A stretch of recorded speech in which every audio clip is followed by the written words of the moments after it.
Hi guys, welcome back to my another blog. আজকের ব্লগটা আজকে হচ্ছে আমার মায়ের জন্মদিন। আর আজকে আমরা সারপ্রাইজ পার্টি দিচ্ছি।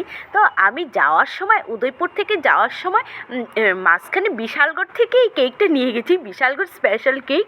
তো কোথাও এগলেস কেক পাইনি, তাই আমি বিশালগড় থেকে নিয়েছি। আর এখানে আমার ভাই, আমার কাকা কাকিমা সবাই মিলে বেলুনগুলো দিয়ে সুন্দর করে মার ঘরটা সাজিয়ে দিচ্ছে। আর আমার মেয়ে তো খুব উৎসাহ আনন্দ করছে।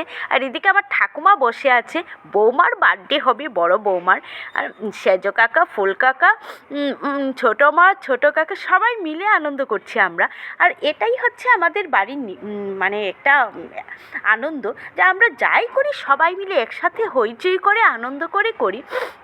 আর আমার মার বার্থডে, আর আমার গুনগুন সোনা এনজয় করবে না সেটা কি হয়? আর মাকে আমি একটু কেক খাইয়ে দিলাম, তারপর মা আমাকে খাইয়ে দিল। এরপর মাকে সবাই মিলে যা সুন্দর করে সাজিয়ে দিয়েছে বলে লাভ নেই।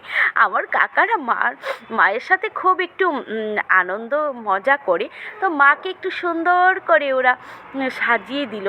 কেকের ক্রিমগুলো পুরো গালে আমার মা লাগিয়ে দিয়েছে। আর সাথে তো আছে গুনগুন সোনা।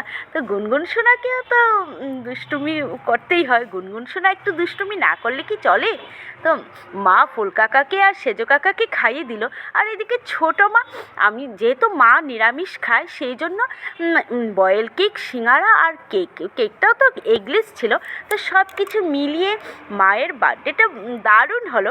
মা তো পুরো অবাক, মানে হঠাৎ করে সন্ধ্যার সময় গিয়ে মাকে হ্যাপি বার্থডে বলে আমি চমকে দিলাম, তারপরে এত আয়োজন।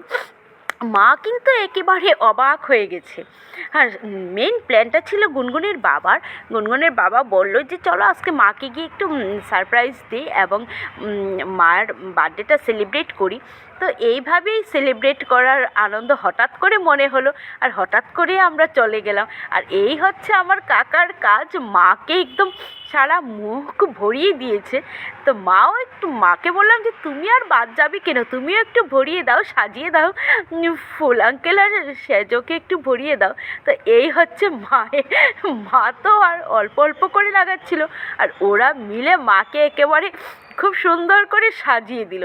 আর এই দৃশ্য দেখে গুনগুনের বাবা খুব খুশি। তা আসার পথে আমরা আগরতলা থেকে উদয়পুর আসার পথে মা সারদা হোটেল, তো রাতের বেলা আমরা এখানে খেয়েছিলাম। তো এখানে খেয়ে ভালোই লাগলো। আমি গুনগুনের বাবা আর যে গাড়ির ড্রাইভার ছিল সবাই মিলে খেয়ে তারপরে বাড়ি চলে এসেছি। তো এখন বাজে রাত্র 11টা বেজে গেছে আসতে আসতে। তো আমি হাত মুখ ধুয়ে সব কিছু সেরে এখন বিছানায় বসেছি, শুয়ে যাব। তো আমরা বিকাল 5টায় রওনা দিয়েছিলাম। তো কেমন লাগলো বলবে। ততক্ষণের জন্য বাই ভিউয়ার্স।